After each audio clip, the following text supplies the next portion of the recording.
Good morning everyone, আশা কৰোঁ সকলোৱে ভালে আছে। আজিৰ ভিডিঅ'ত মই লৈ আহিছোঁ আপোনালোকৰ বাবে আন এখনি আবেদন বা দৰখাস্ত। এয়া হ'ব ছুটি বিচাৰি আবেদন। যোৱা ভিডিঅ'ত মই লৈ আহিছিলোঁ আপোনালোকৰ বাবে ছুটি মঞ্জুৰিৰ আবেদন।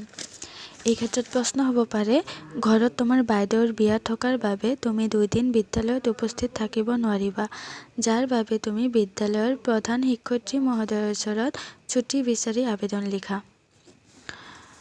তো ইয়াতে আমি প্ৰথমতে ওপৰত লিখি ল'ম প্ৰতি ডক্টৰ কে দাস স্মাৰক ছোৱালী হাইস্কুলৰ প্ৰধান শিক্ষয়িত্ৰী মহোদয়ৰ সম্পেক্ষু। ইয়াতে মই মোৰ বিদ্যালয়খনৰ নাম লিখিছোঁ, আপোনালোকে আপোনালোকৰ বিদ্যালয়খনৰ নাম লিখি ল'ব।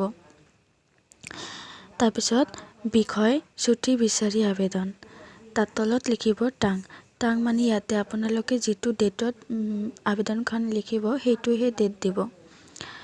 ইয়াতে মই দিছোঁ 2/8/23। মহোদয়া, বিনীত নিবেদন এই যে ঘৰত মোৰ বাইদেউৰ বিয়া থকাৰ বাবে মই অহা 2/8/23 তাৰিখৰ পৰা 4/8/23 তাৰিখলৈ বিদ্যালয়ত উপস্থিত থাকিব নোৱাৰিম। গতিকে উক্ত দিন দুটিৰ বাবে দয়ালু মহোদয়াই মোক ছুটি মঞ্জুৰ কৰি দিয়ে যেন, এই দয়ালু মহোদয়ৰ ওচৰত মোৰ সৰল মিনতি। ইতি আপোনালোকৰ বিশ্বাসী ছাত্ৰী বা ছাত্ৰ। ইয়াতে আপোনালোকৰ নামটো দি দিব, শ্ৰেণী যিটো শ্ৰেণীত পঢ়ে, মই ইয়াতে 8ম শ্ৰেণী দিছোঁ, আৰু আপোনালোকৰ ৰোল নংটো দি দিব। ইয়াতে মই ৰোল নম্বৰ 1 দিছোঁ। ধন্যবাদ। ইয়াতে আমাৰ আজিৰ ভিডিঅ'খন সমাপ্ত পৰিল।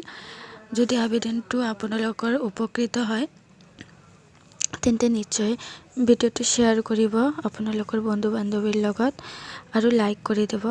লগতে চেনেলখনত নতুন হৈ থাকিলে ছাবস্ক্ৰাইব কৰি দিব। ধন্যবাদ।